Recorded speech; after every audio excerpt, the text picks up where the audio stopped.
Hello everyone, welcome to Middle Fantasy. I am your host Zack, and we're recording during a full moon. Ooh. Yes, I wanted to get more into the werewolf spirit, because today we're going to be talking all about werewolves. Yes, today we're going to be talking about Full Moon by Jim Butcher, and I really wanted to get into that waxing and waning spirit. This totally isn't a day for night shot. Yeah, so we're going to be talking about it. We're going to be talking about the things that I liked about it, things that I hated about it. Because this is a book that for me is probably my least read out of all the Dresden Files books, and I've read every single one of them. And we're going to talk about what's good about it and what's bad about it, and is this a book that you should skip before getting to the third book or even the later books? Well, why don't we talk about it, because I feel a bad moon's arising and trouble is on the way.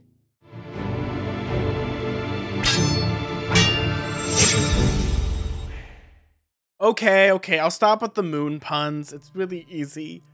So what is the basic plot of the story? Well, we follow Harry Dresden many months after the events of the first book. Again, he is a struggling wizard, can barely pay rent. The police are barely calling him for consulting work. He's pretty much on his last legs. But even during a blue moon... Oh god, yeah, I gotta do it. He actually gets like a bone thrown to him when it turns out that there's been mysterious murders taking place during a full moon, and it's up to Harry Dresden and his friends to figure out pretty much who's the werewolf, and it's a race against time before the waxing and the waning of the moon. Pretty much see who's going to be Chow and who's going to survive. Well, what did I think of this book? I think on its surface the book is okay. It's more of the monster of the week type of story. This book kind of feels like the episode they made right after the pilot got greenlit. It just feels like it has a lot of rough edges. They're still trying to figure out what's going on. And Jim Butcher is trying to figure out what's the best way to place Harry. And I feel like a lot of the things that made Stormfront so good kind of are laxed in this book because he looked at all the cool events at the end of Stormfront. Like, can I make that into a whole book? Can I have Harry being beat up to submission and pretty much on his last legs the entire story? And this is what this book kind of feels like. It has an okay opening, a really great middle, and then the ending just kind of peters out.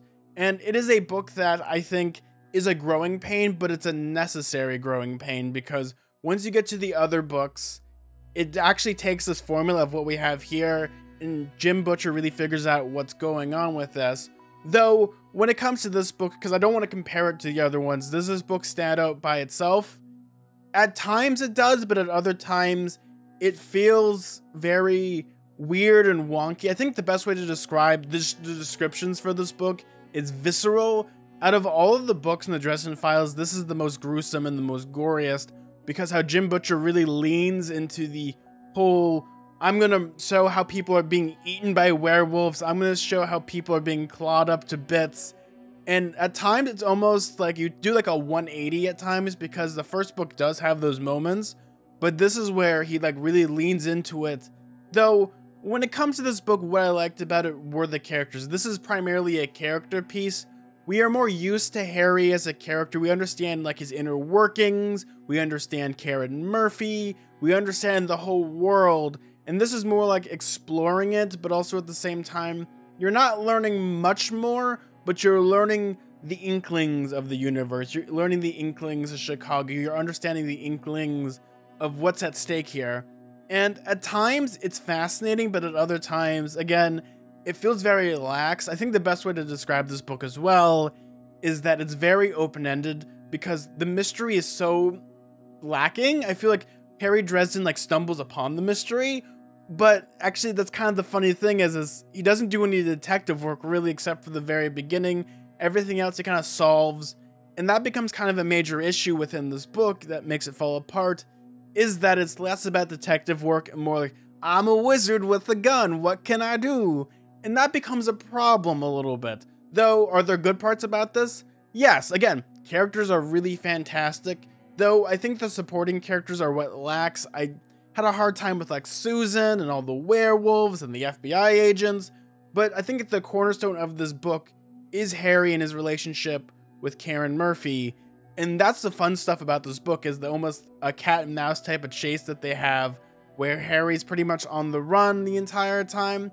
But also at the same time, he's interacting with people. I think one of the problems of this book is I think there are too many characters and too many different versions of the werewolf mythology, because when it comes to the magic in this, we understand how Harry's magic works, but again, it falls into the monster of the week where Jim Butcher's like, I'm gonna show every version of the werewolf, and he does in this book.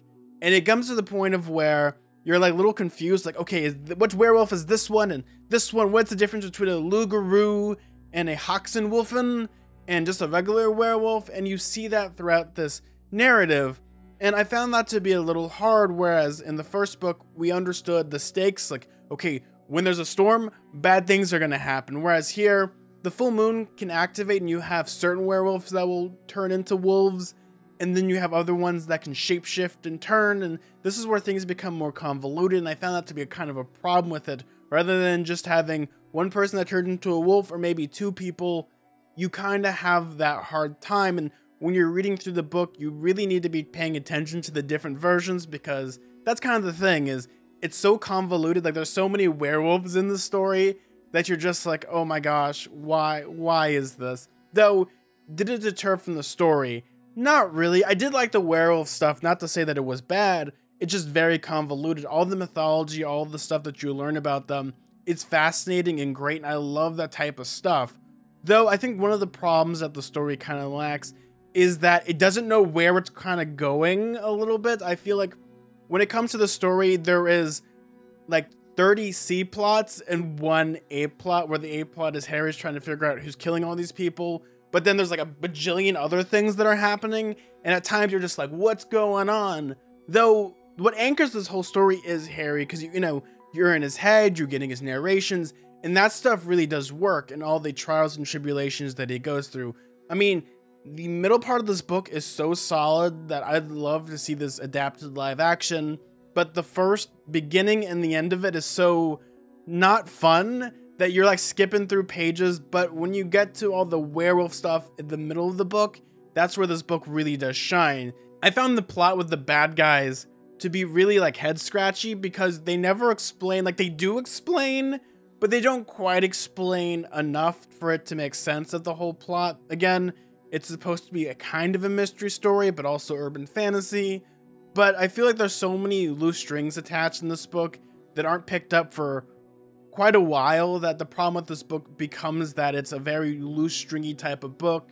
Though, what did I really like about this book? Again, liked Harry, liked Karen, I liked all the magic stuff. I also liked a lot of the cat and mouse stuff, and also, I do like when Harry is being beaten up and he's figuring out situations, though he's keeping with his moral principles, is the stuff that I like about this book. He keeps to pretty much being himself, because one of the major themes of this book is kind of humanity. Like, when you're on the run and you're pretty much in a survival sense, do you keep your humanity, or do you let it pretty much, you know, go to the wayside and you take on more of an animalistic, like, fight or flight response, and you do whatever means necessary? Becomes a huge part of this book, as well as almost, what does it mean to be human when you can transform into an animal? Do you still keep your humanity, or is there like a more primal instinct that takes place? And those are the questions that I found to be so interesting that Jim Butcher was exploring, though some of them fall flat while other ones reign supreme. Mostly it's the, when you turn into a werewolf, do you still be a human, or do you still be a animal type of situation? I guess I'm going more into caveman talk a little bit.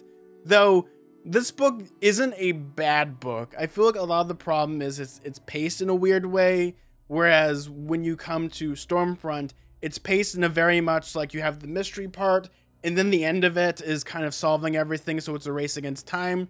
Whereas when it comes to this book, it's primarily a race against time, which becomes a problem because you kind of forget, okay, what day is it? What's going on? What are the stakes? Because the stakes in this are not as high as the first book, where if Harry doesn't solve the problem, he's gonna die. Whereas when it comes to this book, the conflict is very similar to that, but also it's kind of like, well, what really is gonna happen? Does this bad guy die? And then, well, that's pretty much it. There isn't really, is the person innocent? Is the person guilty? And that becomes kind of the crux of the story. Now, would I recommend this book?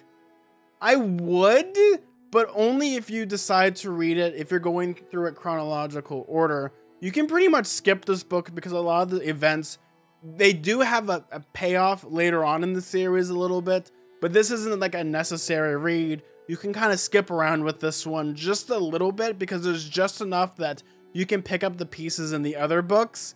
But when it comes to this book, that's kind of the problem that I had, is you can skip a lot of this book and it still makes sense. You can even just read the summary of it and it will still make sense. Though, it is still a book that if you like the Dresden Files, there's still a lot of moments in it that you'll enjoy, like all the stuff at the police station, all the interactions between Harry, Karen, and Carmichael are a lot of fun. And it just feels like, again, the episode they made right after the pilot. There are great moments. Again, the police station stuff is a whole part where a werewolf breaks in and it becomes like a horror movie at times because Jim Butcher really leans into that.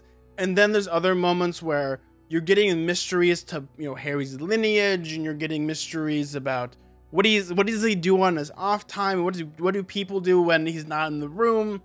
And I love that type of stuff. But again, it's all over the place in this book that it just becomes not fun compared to the first book. The first book's good, but I think for me, I am attracted more towards the mystery and the intrigue and the magic, whereas this book is more straight up action. And at times, if you like that, if you like all actiony stuff, you'll really enjoy this book. Though, you can skip it. Though, I'm really excited to read more of these because they're a lot of fun. Well, everyone, I hope you all enjoyed this video. It was a lot of fun to make this, even during a full moon. That totally isn't day for night, and there totally aren't gardeners outside. Pretty much just weed whacking and killing werewolves, because how you kill a werewolf, it depends on what type of situation to go into. Well, everyone, if you like this video, maybe consider subscribing down below. Maybe consider giving this a thumbs up. I'd really appreciate that. And like always, everyone, may your food and drink ever be tasteful, and may your books be filled with fantasy and adventure. Bye, everyone. See ya!